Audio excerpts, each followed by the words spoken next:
군대는 규율이 최우선이라 생각하셨나요? 하지만 아무도 몰랐습니다.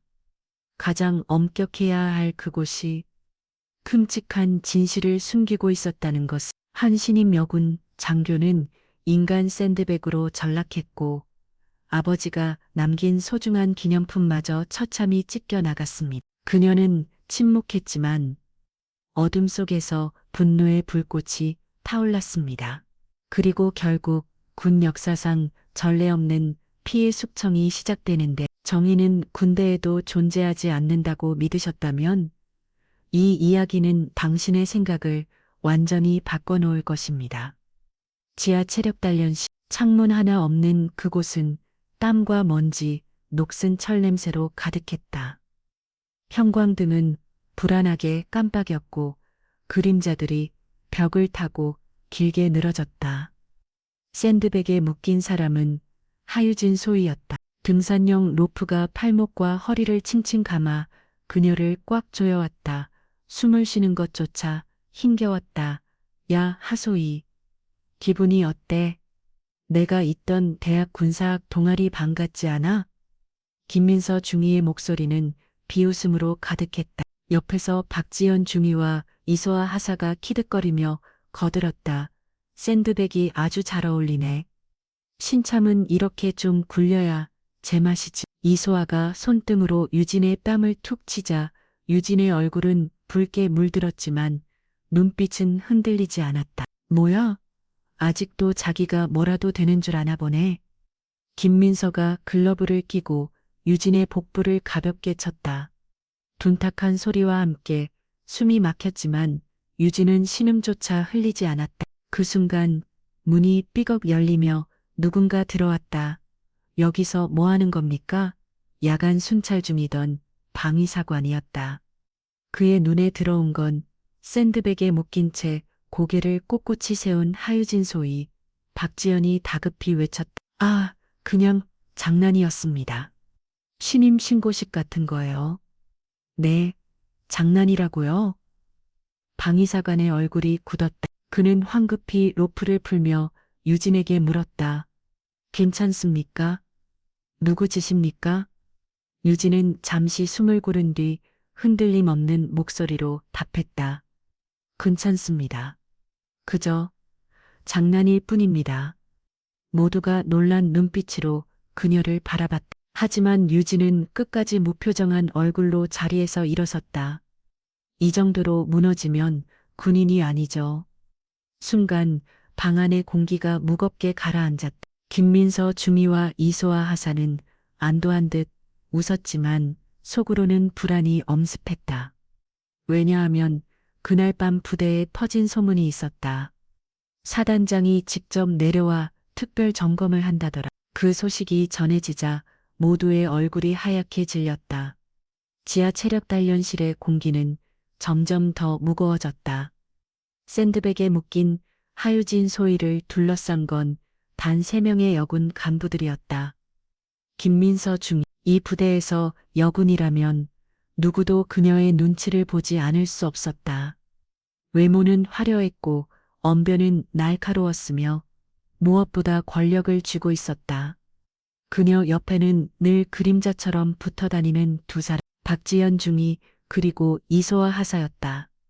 하소희, 여기까지 와서 네가 뭘 할 수 있을 것 같아? 김민서가 팔짱을 끼고 비웃듯 내려다봤다. 박지연이 코웃음을 쳤다. 아직 상황 파악이 안 된 모양이네. 여기가 학교 동아리 활동하는 곳인 줄 아나 봐. 이소아가 희죽거리며 샌드백 옆을 툭 치더니 말했다. 어때? 네가 장난감이 된 기분은? 참 잘 어울린다. 유진은 입술을 깨물었지만 대답하지 않았다. 그저 눈을 또렷이 뜨고 세 사람을 차갑게 바라볼 뿐이었다. 그 침묵이 오히려 세 사람을 더 불안하게 만들었다. 마치 무언가를 꿰뚫어 보는 듯한 눈빛. 뭐야? 아직도 자존심 세우는 거야? 김민서가 다가와 얼굴을 들이밀었다. 여기서 네 아빠도 교수님도 누구도 널 지켜주지 못해. 군대는 우리가 법이고 우리가 규칙이야.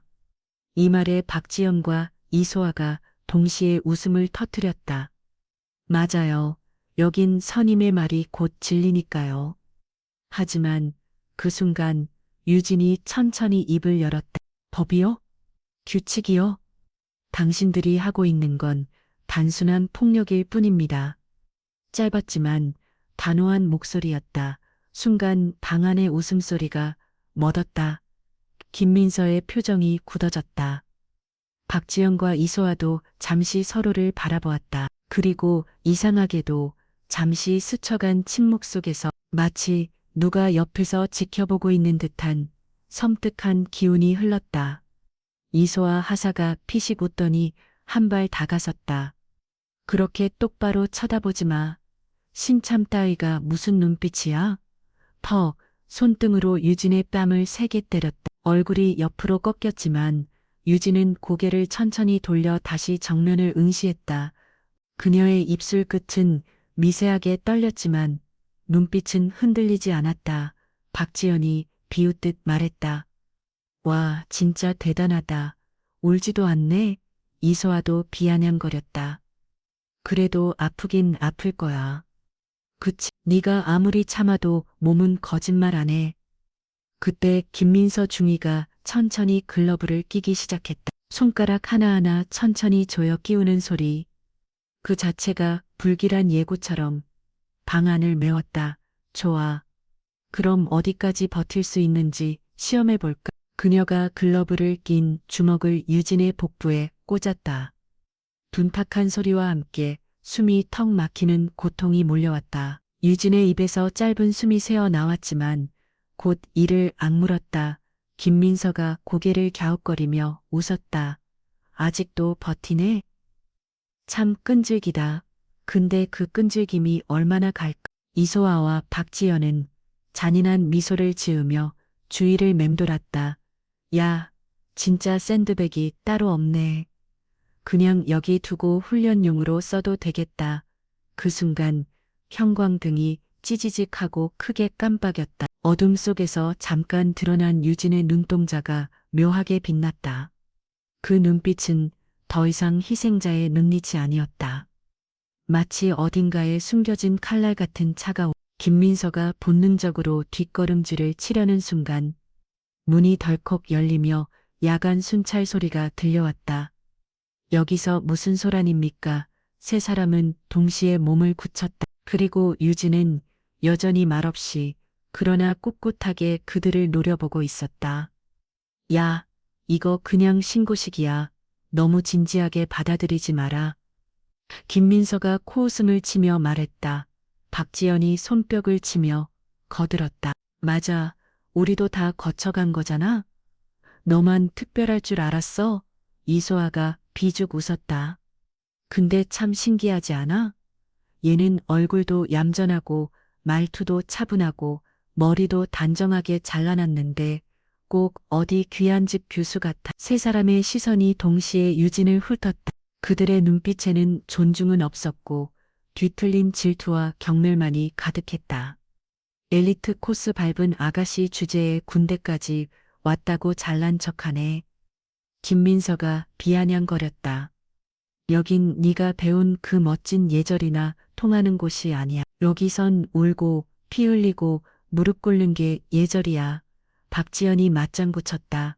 그래도 눈빛은 멋있네. 무슨 영화 주인공 같아. 하지만 결국 영화는 영화일 뿐이잖아. 여긴 현실이야. 이소아가 한술 더 떴. 그래, 너 같은 건 현실에선 그냥 우리 장난감이지. 유진은 여전히 침묵했다. 그 침묵이 오히려 더 크게 울려 퍼졌다. 그녀는 흔들림 없는 시선으로 하나하나를 바라봤다. 순간 세 사람은 알 수 없는 위축감을 느꼈다. 마치 자신들이 희롱하는 상대가 약자가 아닌 언젠가 자신들을 심판할 존재처럼 보였기 때문이다.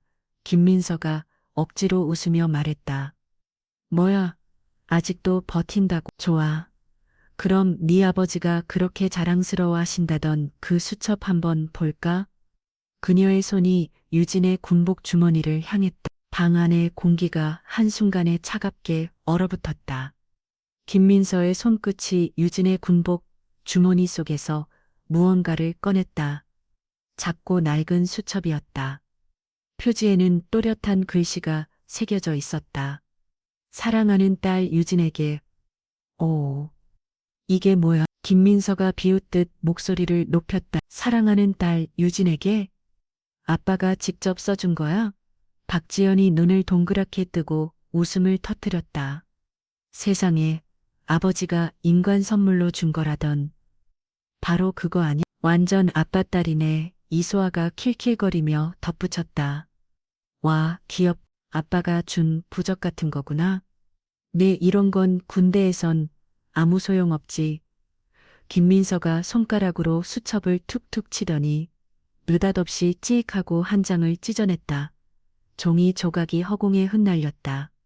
그만하십시오. 유진의 입술에서 처음으로 목소리가 터져 나왔다. 찰지만 날카로운 얼음 같은 목소리였다.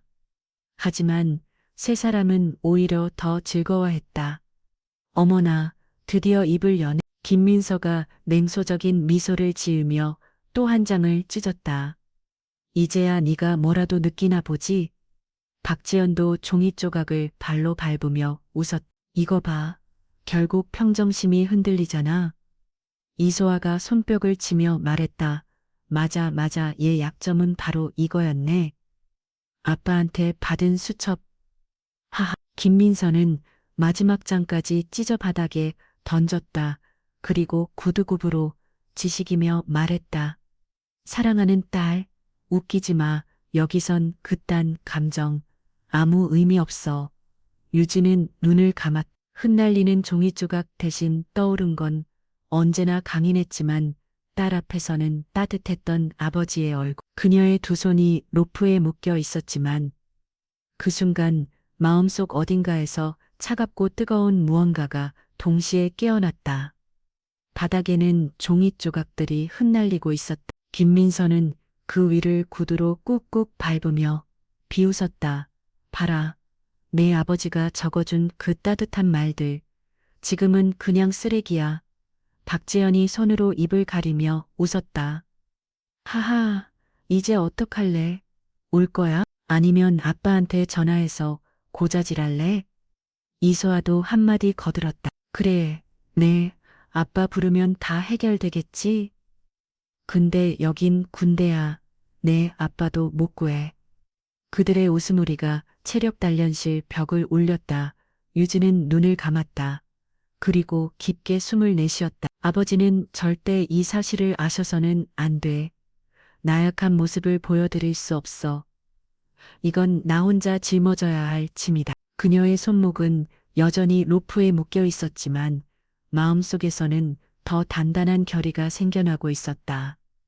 그 순간 박지연이 고개를 갸웃하며 물었다. 근데 신기하지 않냐? 얘는 울지도 않고 소리도 안 지르고 무섭다. 솔직히 김민서는 잠시 표정을 굳히더니 억지로 웃었다. 겁먹지 마. 결국 인간이야. 결국 무너질 거야. 하지만 그 말과 달리 세 사람은 동시에 알 수 없는 불안감을 느꼈다. 왜냐하면 유진의 침묵이 그들의 웃음보다 더 크게 울리고 있었기 때문이다. 기익 철문이 닫히는 소리가 체력 단련실에 울려 퍼졌다. 순간 모든 소리가 사라졌다. 형광등마저 꺼져버려 완벽한 어둠만이 남았다. 유진은 그대로 묶인 채 숨을 몰아쉬었다. 어깨와 손목은 로프에 쓸려 화끈거렸고 몸 전체가 욱신거렸다. 그녀의 입술에서 짧은 한숨이 흘러나왔다. 눈물이 저절로 고였다. 이게 군대인가? 내가 지키고 싶었던 곳이 이런 곳이었나? 가슴 깊숙한 곳에서 절망이 차올랐다. 아버지의 얼굴이 떠올랐다. 언제나 강직했고 자신에게 자랑스러움으로 가득했던 그 눈빛. 아버지, 죄송합니다. 속삭이듯 흘러나온 말. 그 순간 눈물이 뺨을 타고 흘러내렸다. 하지만 곧 유진은 눈을 감았다가 세차게 떴다. 눈빛 속에서 흔들리던 슬픔이 사라지고 그 자리를 서서히 분노가 채우기 시작했다. 이건 나약함을 보여줄 때가 아니야. 그들이 웃고 떠드는 동안 나는 반드시 방법을 찾아낼 거야. 그녀는 묶인 손가락을 힘껏 쥐어짜며 중얼거렸다. 반드시 대가를 치르게 될 거야. 목소리는 작았지만 그 울림은 어둠 속에서 날카롭게 퍼져나갔다. 그녀의 두 눈은 이제 더 이상 희생자의 눈이 아니었다. 새카만 어둠 속에서 마치 불씨 같은 빛이 반짝이고 있었다. 철문이 삐걱 열리더니 손전등 불빛이 한 줄기 들어왔다. 뭐야? 누구 있어? 야간 순찰을 돌던 방위사관의 목소리가 울렸다. 그는 손전등을 휙 돌리다가 샌드백에 묶인 하유진 소희를 보곤 그대로 굳어버렸다. 소희님, 이게 무슨 일이십니까? 그는 다급히 달려와 로프를 풀기 시작했다. 이건 명백한 가혹행위지 않습니까? 도대체 누가 이런 짓을... 유진은 풀려난 두 손으로 겨우 벽을 짚으며 몸을 세웠다. 숨소리가 거칠었지만 그녀의 얼굴은 놀랍도록 차분했다. 괜찮습니다. 방위사관은 믿기지 않는다는 듯 눈을 크게 떴다. 괜찮다고요? 이게 어떻게 괜찮습니까? 바로 보고해야 합니다. 가해자가 누굽니까? 유진은 고개를 저었다. 그냥 신임 신고식일 뿐입니다. 장난이 좀 심했을 뿐이죠. 사관의 목소리가 떨렸다. 이건 장난이 아닙니다. 사람을 이렇게 묶어놓고 폭행하는 게 어떻게 부탁드립니다. 유진이 그의 말을 끊었다. 이 일 소란 피우지 말아주십시오. 제가 감당하겠습니다. 짧은 침묵, 사관은 입술을 깨물었다. 그녀의 눈빛이 흔들림 없이 단단했기에 더 이상 강요할 수 없었다. 알겠습니다. 하지만 혹시라도 다시 이런 일이 생기면 저는 반드시 보고하겠습니다. 그 점은 잊지 마십시오. 유진은 가볍게 고개를 숙였다. 감사합니다. 방위사관이 떠난 뒤 체력단련실에는 다시 고요가 흘렀다. 유진은 바닥에 흩어진 종이 조각들을 조심스럽게 주워 주머니에 넣었다. 그리고 스스로에게 속삭였다. 이건 내가 짊어져야 할 전쟁이다. 그 순간 그녀의 눈빛에는 더 이상 흔들림이 없었다. 오히려 차가운 강철처럼 빛나고 있었다. 체력단련실 안이 다시 고요해졌다. 유진은 어둠 속에서 조심스레 종이 조각들을 주워 주머니에 넣었다. 그때 문 근처 벽에 걸린 무언가가 눈에 들어왔다. 손전등이 흔들리며 남긴 빛이 작은 금속판을 반짝이게 했다.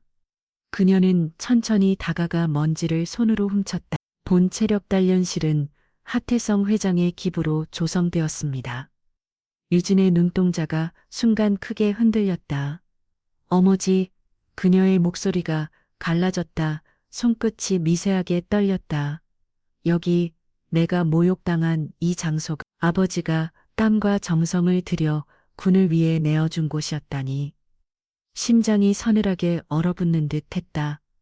아버지의 얼굴이 떠올랐다. 늘 강직했지만 나라와 군을 사랑한다고 말하던 그 모습. 아버지의 신념이 이런 더러운 곳에서 짓밟히고 있어. 그녀는 벽에 몸을 기댄 채 한참을 서 있었다. 눈물이 고였지만 억지로 삼켰다. 그때 마음속에서 낮은 목소리가 울려왔다. 이건 단순히 나 개인의 수치가 아니다. 이건 아버지의 이름과 믿음을 짓밟은 모욕이다. 그 순간 유진의 눈빛은 완전히 달라졌다. 희생자가 아닌 증오와 결심을 아는 전사의 눈빛으로 반드시 끝까지 밝혀내겠다. 그녀의 속삭임이 텅 빈 체력 단련실에 메아리 쳤다. 그리고 그 메아리는 마치 어둠 속에서 새로운 전쟁을 선포하는 종소리 같았다.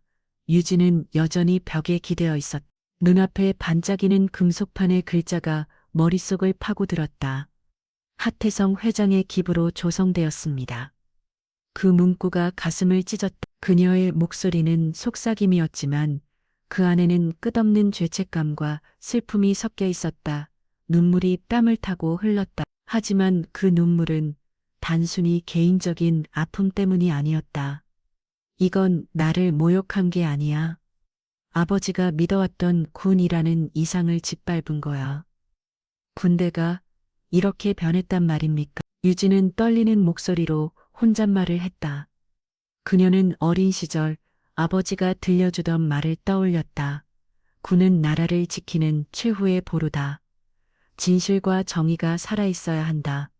그 신념을 품고 군인이 된 자신. 하지만 지금 이 자리에서 목격한 건 정의가 아니라 타락이었다. 유진은 두 손으로 얼굴을 감싸며 흐느꼈다. 아버지, 제가 지키고 싶었던 건 이런 군대가 아니었어. 눈물은 계속 흘렀지만 동시에 심장 속에서는 뜨거운 것이 끓어올랐다. 그녀는 주먹을 불끈 쥐었다. 그래, 이건 단순히 복수가 아니야.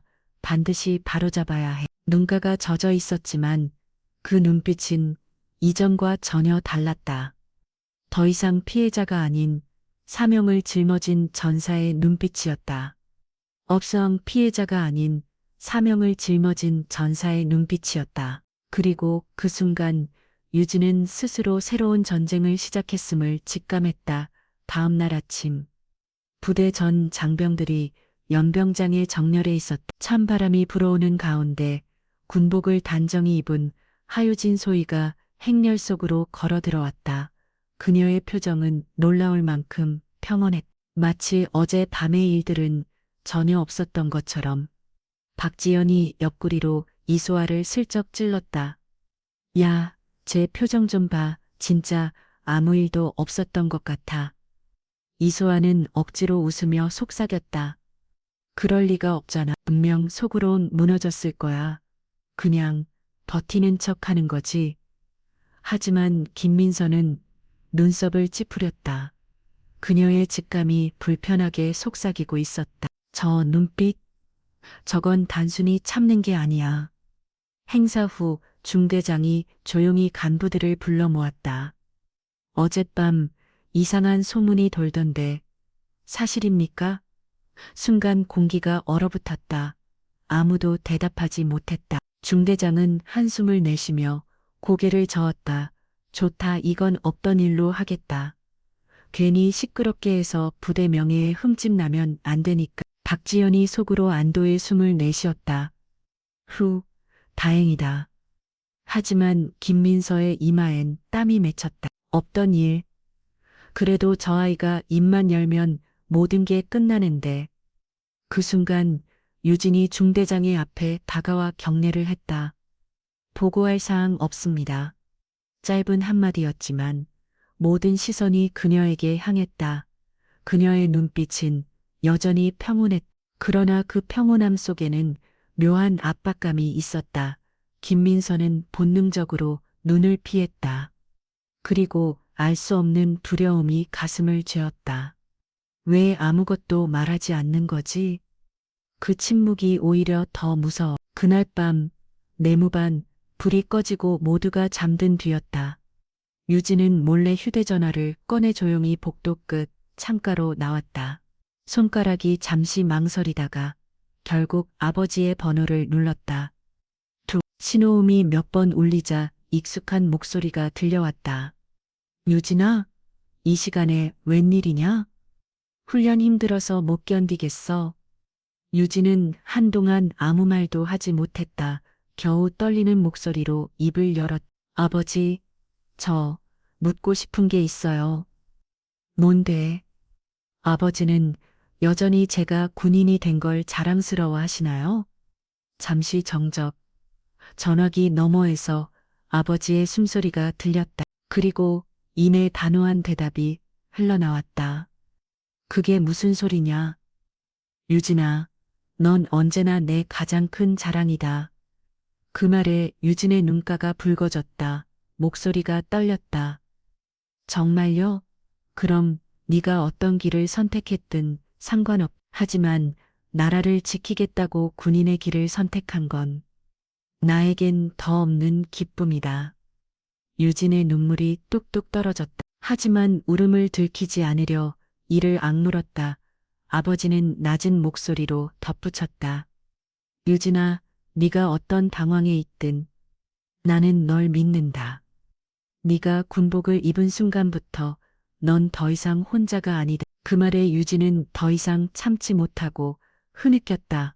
아버지, 저 약해지지 않을게요. 절대로요. 아버지는 잠시 침묵하다가 조용히 웃었다. 그래, 내 딸, 넌 내 피를 이어받았잖아. 끝까지 버텨라. 그게 우리 하자 하가의 방식이니까. 전화가 끊기고 유진은 창밖을 오래 바라봤다. 밤하늘은 고요했지만 그녀의 가슴 속에서는 새로운 겨울이가 불타오르고 있었다. 통화를 마친 하태성 회장은 휴대전화를 천천히 내려놓았다. 창밖으로 서울 도심의 불빛이 반짝였지만 그의 눈빛은 무겁게 가라앉아 있었다. 옆에 있던 비서가 조심스레 물었다. 회장님, 따님과 통화하신 겁니까?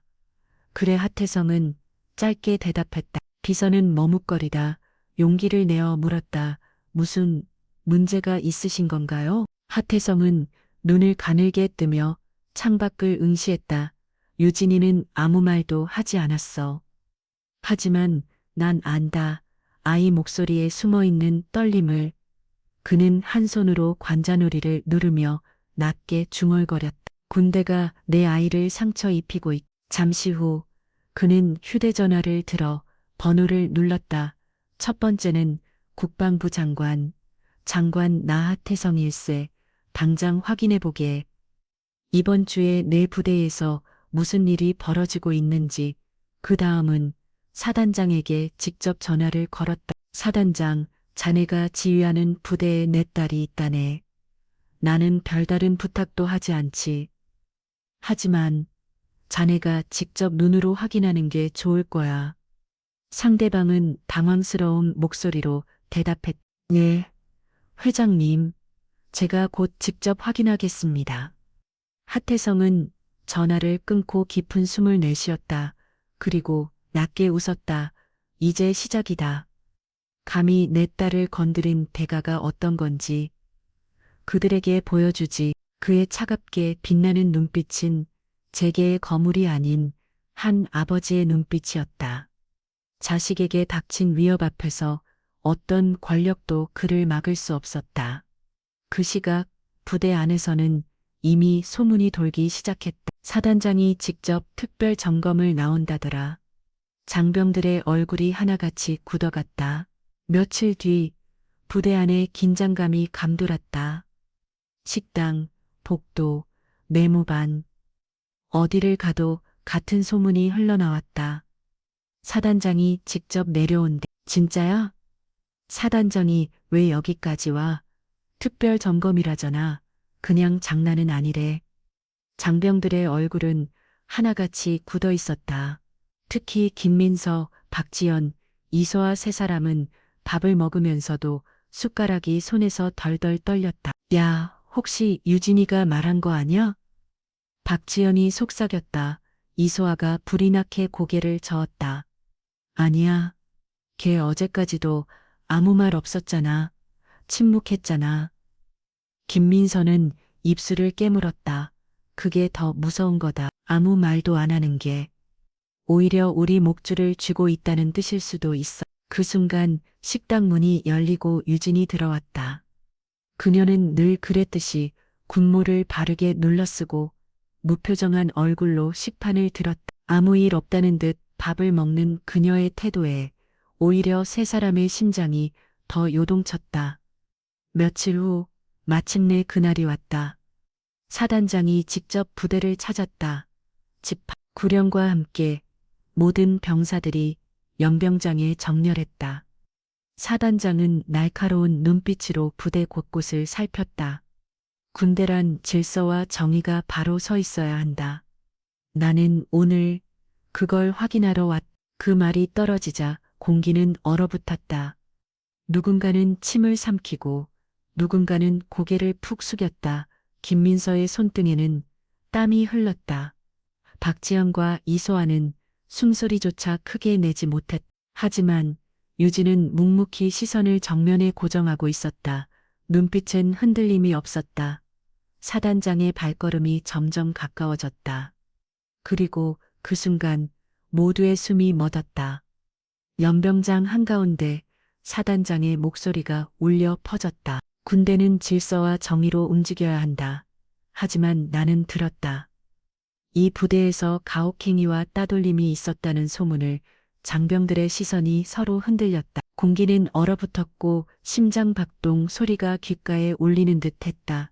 사단장의 눈빛이 날카롭게 번쩍였다. 군은 절대로 폭력과 괴롭힘을 용납하지 않는다. 그건 군을 썩게 만드는 독이다. 그 말은 곧장 누군가를 겨냥한 화살 같았다. 김민서와 박지연, 이소아의 얼굴이 하얗게 질렸다. 행사가 끝난 뒤 사단장은 조용히 말했다. 하소희, 잠시 나와 함께 가지. 모두의 시선이 쏠렸다. 유진은 굳은 표정으로 경례한 뒤 묵묵히 따라 나섰다. 사단장실 문이 닫히자 무거운 침묵이 내려앉았다. 사단장이 먼저 입을 열었다. 하소희, 어제 네 아버지와 화해를 했네. 유진의 눈이 크게 흔들렸다. 아버지, 사단장은 미소도 없이 조용히 고개를 끄덕였다. 그래, 나는 자네가 누구의 딸인지 안다. 하지만 그것보다 중요한 건 지금 네가 어떤 선택을 하느냐지. 유진은 입술을 깨물며 고개를 숙였다. 사단장은 한날 다가섰다. 하소희, 지금이라도 말해라. 무슨 일이 있었는지. 나는 네 증언 하나만으로도 이 부대를 뒤집을 수 있다. 유진은 숨을 들이켰다. 가슴 속에서 수많은 말들이 요동쳤다. 한순간 목소리가 떨렸지만 곧 단단히 굳혔다. 아직 보고할 게 없습니다. 사단장의 눈빛이 흔들렸다. 그러나 이내 깊은 한숨을 내쉬며 말했다. 그래, 네 선택을 존중하겠다. 하지만 기억해라. 네가 문을 열겠다고만 하면 나는 즉시 움직일 준비가 되어 있다. 유진은 고개를 끄덕였다. 그 눈빛 속에는 흔들림 없는 결의가 담겨 있었다. 사단장의 경고 이후 부대 전체는 숨도 제대로 쉬지 못하는 분위기에 휩싸였다.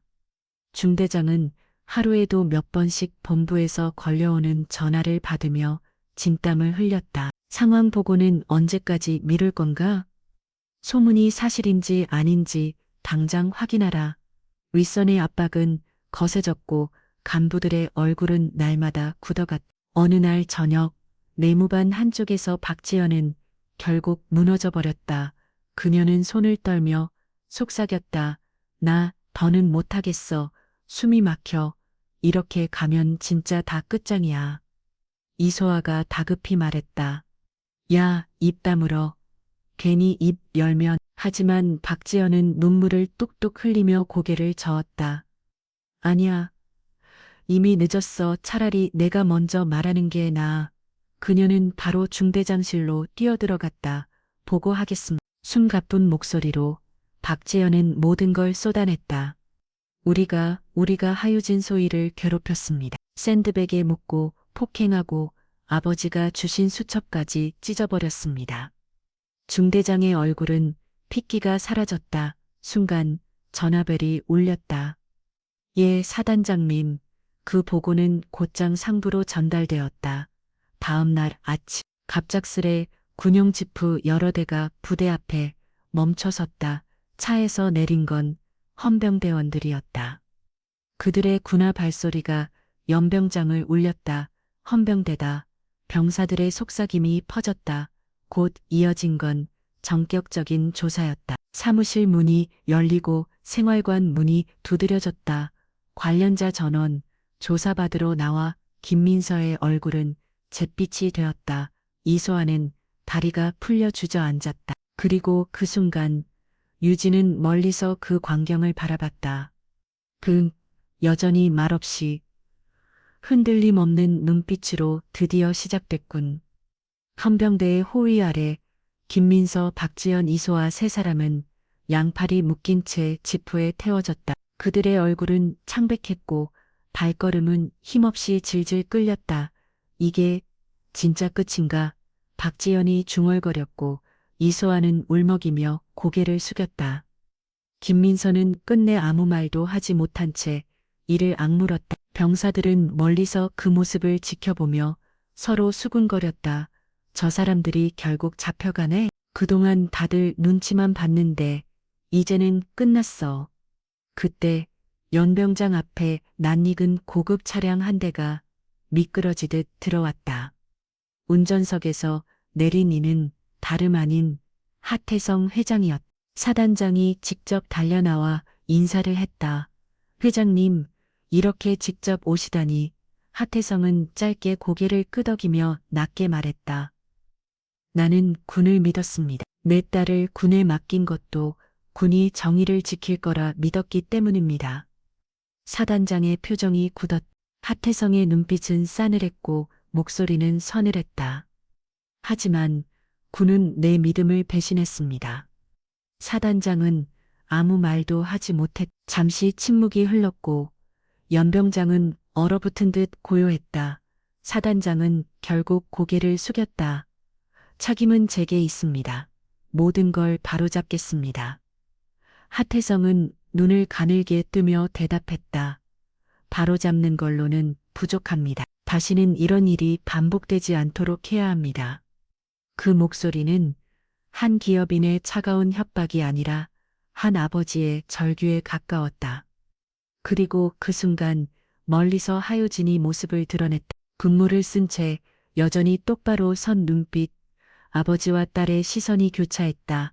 연병장의 공기마저 흔들리는 듯 했다. 사단장실, 무거운 공기가 방안을 짓눌렀다. 책상 위에는 종이 조각들이 조심스레 맞춰진 채 놓여 있었다. 찢겨진 흔적이 그대로 남아있는 하유진의 수첩이었다. 하태성 회장은 그 수첩을 똑바로 바라보다가 고개를 들었다.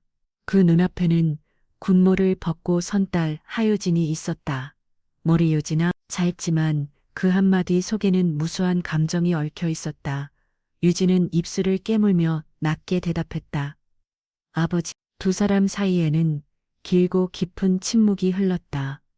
그동안의 오해, 자존심, 그리고 고통이 한꺼번에 방안을 채운 듯했다.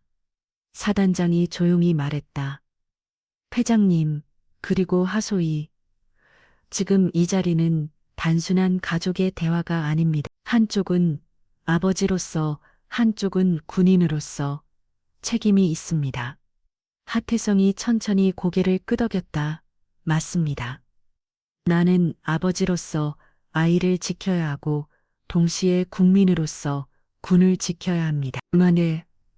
그런데 군이 내 아이를 이렇게 만들었군요. 그의 목소리는 떨렸지만 단호했다. 유진의 눈가에 눈물이 차올랐다. 아버지, 전 괜찮습니다. 이건 제가 감당해야 할 제 임무입니다. 임무라고? 하태성은 눈을 크게 뜨며 소리쳤다. 임무라는 이름으로 네가 이런 모욕을 당하는 게 당연하단 말이. 유진은 고개를 저으며 눈물을 흘렸다. 아버지, 전 군인입니다. 눈물이 있어도 그 눈물은 제가 삼켜야 합니다. 하지만 그녀는 잠시 말을 멈추고 책상 위에 찢어진 수첩을 바라봤다. 이건 제 개인의 아픔이자 동시에 아버지의 믿음이 짓밟힌 증거의 순간 하태성의 눈에서도 눈물이 흘러내렸다. 그는 천천히 다가가 딸을 끌어안았다. 유진아, 미안하다. 내가 널 군에 맡겼으면서도 네가 어떤 고통을 겪을지 알지 못했다. 유진은 아버지의 품속에서 어린아이처럼 울음을 터뜨렸다. 아버지, 전 약하지 않아. 하지만 오늘만은 군인이 아니라 딸로서 울고 싶습니다. 사단장은 고개를 숙였다. 책상 위에 찢어진 수첩이 마치 묵묵한 증인처럼 그 장면을 지켜보고 있었다. 며칠 뒤 군 법정. 차가운 법정의 공기 속에서 김민서, 박지연, 이소아 세 사람은 고개를 푹 숙이고 있었다. 그들의 군복은 더 이상 자부심의 상징이 아니었다. 재판관의 목소리가 울려 퍼졌다. 군은 결코 내부 폭력을 용납하지 않는다. 피고인들은 신임 장교를 폭행하고 인격을 짓밟았으며 군의 명예를 실추시켰다.